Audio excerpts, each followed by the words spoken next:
bahwa ternyata Ahy memiliki kemampuan yang sangat luar biasa. Ini di forum internasional loh, ya. Over the last 7 years, there has been an increase of almost 250%. So this is a very optimistic scenario, and hopefully by the end of 2000.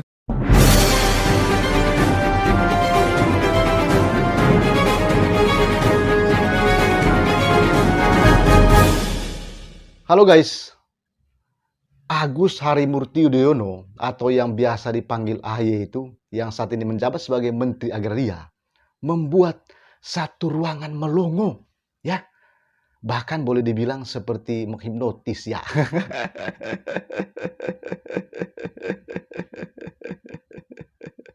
Jadi ya, Ahy membuat satu ruangan itu melongo. Ini terjadi di forum internasional pada saat kegiatan Bank Dunia di Washington DC. Ini luar biasa ini ya. Kira-kira apa yang membuat satu ruangan itu menjadi melongo ya? Kira-kira Ahy buat apa ya? Nah, coba kita saksikan videonya. Ini videonya. Mari kita tonton bersama-sama. Ini. Thank you, Chris. But before I answer your question, on behalf of the government of Indonesia, allow me to express our sincere gratitude for this invitation to this conference, and thank you for your continuous support to make Indonesian agrarian reform a great success. And we are grateful for your help to our communities impacted by natural disaster. So World Bank has indeed made a significant contribution to our systematic land registration program, which is fundamental for three main reasons. First one, this program provides legal certainty for landowners. The primary agrarian problem in Indonesia is the minimum ownership of land titles. So when at my first day as minister, I flew to Manado, North Sulawesi. It's 3 hours flight from Jakarta, and I met this 80-year-old lady. Her name is Miss Adela, and she has been living in her house for half of her life, but never possessed any legal documentation until I gave her in person a certificate of land titles. She smiled in joy and relief, probably because this is the first time ever, after so many years, that she has something to be given to her next generation. So millions of Indonesian and citizens share the similar story with Miss Adela. And in East Java, there are thousands of farmers. So last week we gave and distributed 10,000 land certificates to those three generations of farmers. Never had any land certificates before. And in Indonesia, of course, most cases, land ownership is hereditary. So for decades, this de facto form of ownership is considered adequate for many societies. Of course, this kind of mindset has led to many problems and conflicts, especially when landowners dies or there's a ownership changes hands, because land can be claimed and repossessed by other parties at any time. So to provide legal certainty, since 2017, President Joko Widodo has implemented Indonesia's systematic land registration program, which is directed towards promotion of justice and prosperity for all. And the second point, the land registration provides access to the economy. Indonesia has more than 65 million small medium enterprises, absorbing 97% of our workforce and contributing 61% to our GDP. So they are the backbone of our economy. The problem is they have a very limited access to capital. So when they possess land titles, they could actually and legally apply for soft loans from our banking system and other financial institutions. And in the end, of course, it will generate significant economic value added. And the third one, land registration also provides legal protection from the unlawful, unethical land grabbers, or more popular in Indonesia, we call it as land mafia. So last year alone, our anti-land mafia task force, which is a collaboration between our ministry and the law enforcement agency, we could decisively prevent over 800 million US dollar of potential loss from land-related crimes. But despite all these benefits, many remain reluctant to register their land because they don't want to bother with administrative matters and are concerned with the obligation to pay taxes. So first and foremost, we must change the mindset of the people so they could understand clearly the benefits of having land titles and the risk of not having one through socialization campaign effectively. And further, the systematic land registration invites community participation and also collaboration from private elements. This is very important because government has very limited resources, both in terms of human resources and technological resources. So for their part, our local governments are also encouraged to provide incentive policies. For example, by waiving the first registration tax. And this proved to be effective to drive people to register their lands. So in short, key to success in this endeavor is the cross-sectoral approach, which allows the synergy and collaboration among stakeholders. And one last point, Chris, the results are quite exceptional because in 2017, only 46 million land parcels have been registered. But today, currently, we have registered more than 112 million land parcels out of 126 million in total target. Meaning, over the last 7 years, there has been an increase of almost 250%. So, this is a very optimistic scenario, and hopefully by the end of 2025, we can achieve our target. Well, the statistics are nice, but again, this is about promotion of justice and prosperity for all Indonesian landowners. So I strongly believe that this systematic land registration program will bring about a better future for everyone in Indonesia. Thank you. Thank you so much. Inspiring and full. In just a few minutes, you've given us such a good overview of some of the key factors and where you're headed with it. We'll come back to that. The lineup is making it easy on me. Who said ministers can't be pithy? That was fantastic. That means there's a little bit more of a weight on the shoulders of the crowd because we are going to have time for Q&A, I think. So please send in your questions. And we're going to do a lightning round now.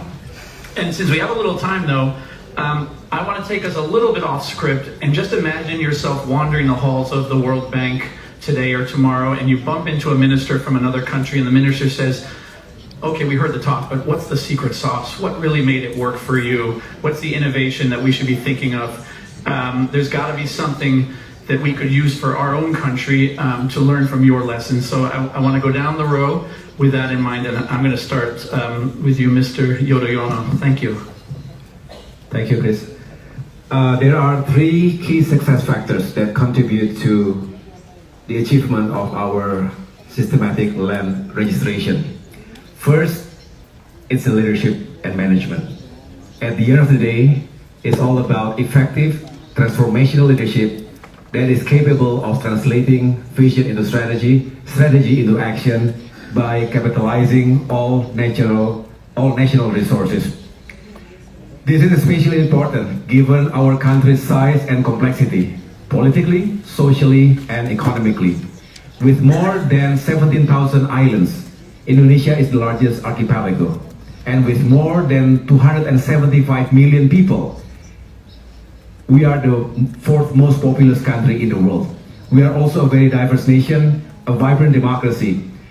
There are 38 provinces and 514 regencies and cities, each of which is led by elected leaders from 20 different political parties. So you can imagine the dynamics and the magnitude of challenges. Indonesia is also a member of G20.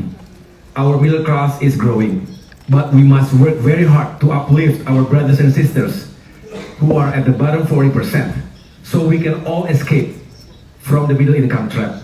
So our biggest challenge is how we can balance our land allocation, that we can always support high economic growth, improving people's welfare, reducing poverty and inequality, while at the same time protecting and preserving our environment. And other crucial challenges are regarding the overlapping regulations, which could result in issues of overlapping boundaries, normally mainly between forest and non-forest areas. And it will be much worse, more problematic when different maps are used by different ministries and government agencies.